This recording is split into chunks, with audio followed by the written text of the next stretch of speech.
Organize your brain when you sleep, at least to the degree that you can organize it. And you can often be more solid or more doubtful about a decision if you sleep on it. You know, if you really want to solve a complicated problem, maybe you try to solve it 100 ways, and then you take the best solution. Got it. And look, this happens to entrepreneurs all the time too, you know, like most entrepreneurs, this is something to know, well, most entrepreneurs, most creative people fail at producing their creative product and monetizing it, right? So your default position, if you're a creative person, is you're gonna fail. And that's because it's hard to come up with something new, and it's hard to present it to the market at the right time, and it's hard to market it. Like, those things are really, really difficult.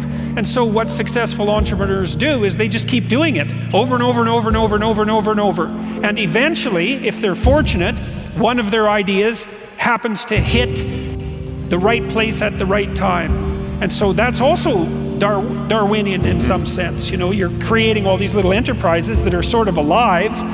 They're run by people after all. And even if your idea is good, that doesn't mean it will be successful.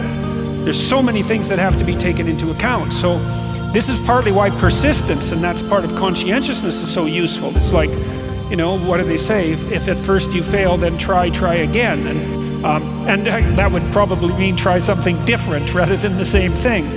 But persistence is helpful because it enables you to run many, many experiments. And you need to know that the baseline is failure.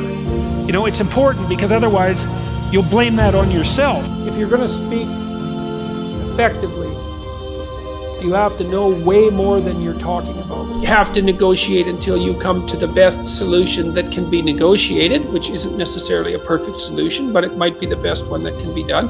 And then you have to stick with it until the next negotiation. And if you get upset during the negotiations, which you likely will, because these are difficult topics, how to divide up responsibilities in the house, and people get mad because they feel they've been taken advantage of or aren't being listened to.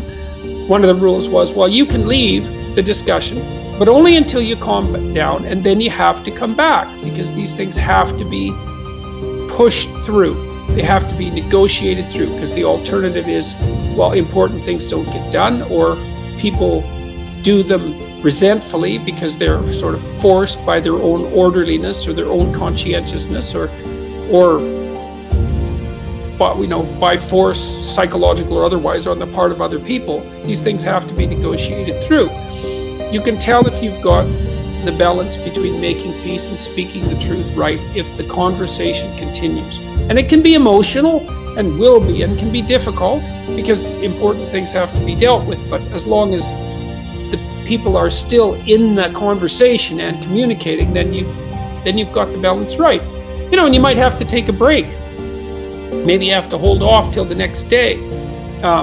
Maybe sometimes when you're negotiating something that's difficult, you have to offer the other person the opportunity to sleep on their decision too, which I think is often a very good idea. If you have to make an important decision in your life, it's very useful to tell the person that you're negotiating with it, look, I'm interested in this and it seems good, but I'm not going to agree until I sleep on it. It gives you, well, lots of things happen when you sleep. You organize your brain when you sleep, at least to the degree that you can organize it. And you can often be more solid or more doubtful about a decision